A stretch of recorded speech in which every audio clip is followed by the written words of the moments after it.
Nayib Bukele fue ovacionado durante su participación en foro en los Estados Unidos.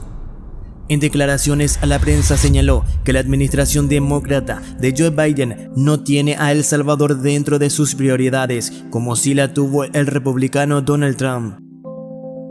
El presidente de la República, Nayib Bukele, fue ovacionado antes, durante y después de su discurso del jueves pasado en Washington, de los Estados Unidos, al participar en la Conferencia Política de Acción Conservadora, el foro de conservadores más grande e influyente del mundo.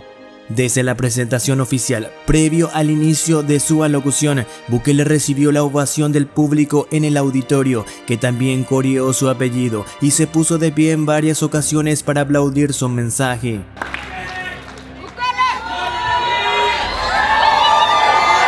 Thank you very much. Gracias.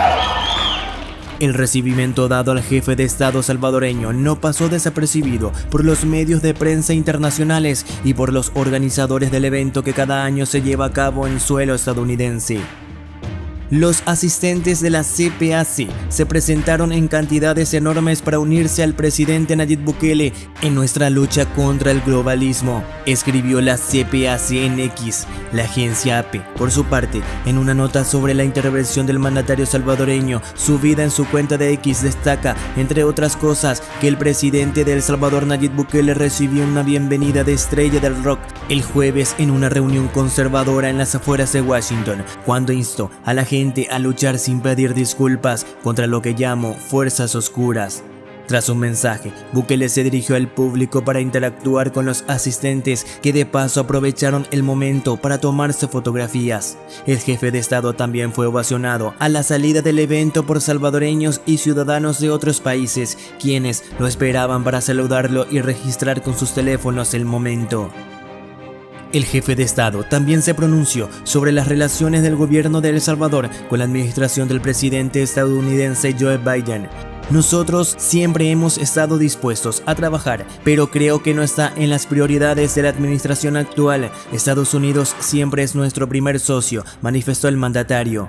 El gobernante recordó que durante la administración del expresidente Donald Trump del Partido Republicano se desarrollaron mejor las relaciones. Era la administración de Donald Trump mucho mejor, había más interés de parte de ellos, indicó Bukele.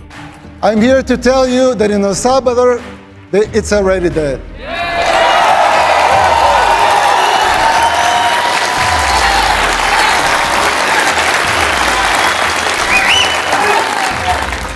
But if you want globalism to die here too, you must be willing to unapologetically fight against everything and everyone that stands for it.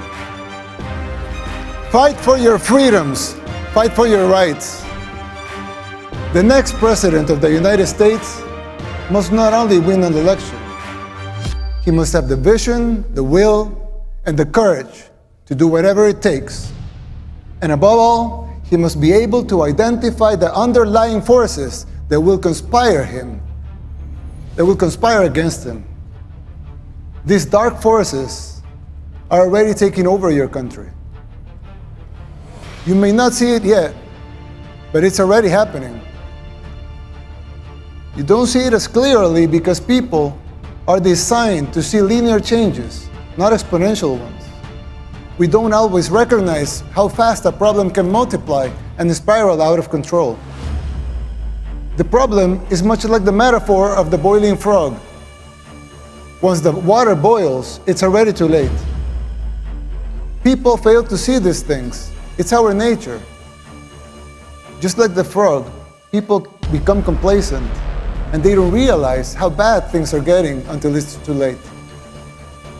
Well, I know, of course, El Salvador is a lot smaller country.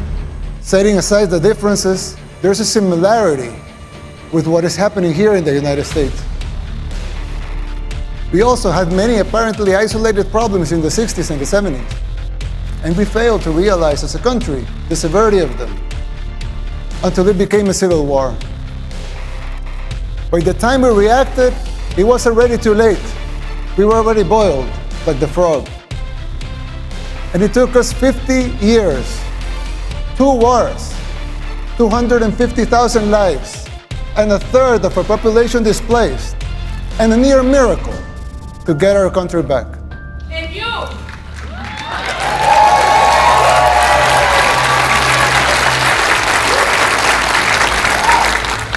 As your friend, I want to issue this warning so you don't make the same mistakes we did in the 60s and the 70s. It is not easy to pull yourself back once you're in boiling water. In fact, all the experts said it was impossible. And besides, you don't want to wait 50 years and maybe hope for a miracle to get out of hell. You can still jump before the water boils. Some might say I'm exaggerating, but we can clearly see the signs of a declining society because our own hit rock bottom decades ago. It's like when we see someone getting sick. First, it's maybe just stomachache, or a headache, or a small fever. But if you don't deal with the disease, it will only get worse, and then it may be too late.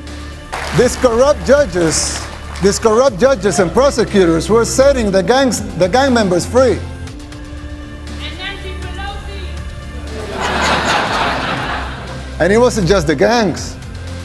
The corrupt system worked in tandem with the so-called international community, the NGOs, and of course the fake news, just like it happens here in the United States. Unelected bureaucrats are trying to instate public policy. Who elected them? They don't have a democratic mandate. If they want a seat in the table, they should run for office. Let the people vote. It will not be a pretty sight for them if the elections are free and fair.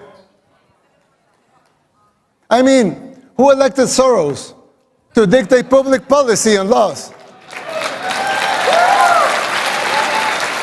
Why does he feel entitled to impose his agenda? Let me tell you something. Soros and his cronies hit a brick wall in El Salvador.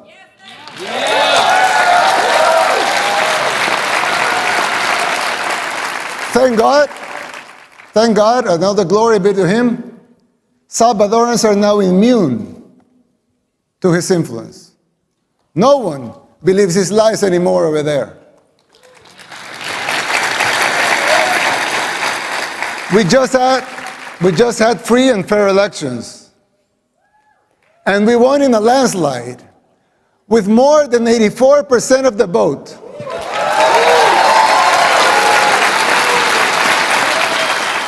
Let that sink in. More than 84% of the people voted to continue our policies. Our victory is unprecedented in the history and modern democracies in the world. They also gave us a supermajority in Congress, more than that. 54 seats out of 60.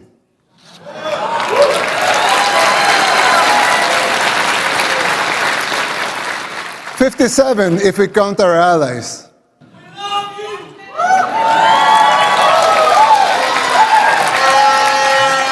That's 95% of Congress. Let that also sink in. The people of El Salvador have woken up, and so can you. The global elites, they hate our success, and they fear yours. The people's free will to choose their leaders is something they despise because they cannot control that. You have experienced this firsthand here in the United States. The global elites control the mainstream media, they finance campaigns, district attorneys, to mention a few. They abuse their powers. They persecute political opponents. In El Salvador, we don't weaponize our judicial system to persecute our political opponents. A practice that may sound familiar to you, but we don't do that there.